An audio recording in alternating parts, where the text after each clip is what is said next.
আগামী 13ই নভেম্বরের কর্মসূচি ঘিরে অন্তর্বর্তী সরকার ও আইনশৃঙ্খলা রক্ষাকারী বাহিনী সর্বোচ্চ সতর্ক অবস্থায় রয়েছে। স্বরাষ্ট্র মন্ত্রণালয়ের কোর কমিটির বিশেষ সভায় সর্বোচ্চ সতর্ক থাকার নির্দেশ দেওয়া হয়েছে।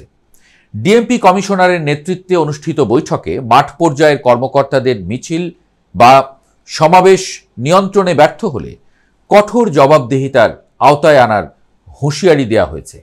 13ই নভেম্বর ঢাকায় অন্তত 17,000 পুলিশ সদস্য সক্রিয় থাকবেন এবং তাদের সঙ্গে যোগ দেবেন সেনাবাহিনী, বিজিবি, র্যাব এবং বিভিন্ন গোয়েন্দা সংস্থার বিপুল সংখ্যক সদস্য। রাজধানীতে ঢোকার পথে নিরাপত্তা চৌকি বসিয়ে তল্লাশি চলছে। আবাসিক হোটেল, হোস্টেল, মেস ও বস্তিতে অভিযান চালানো হচ্ছে।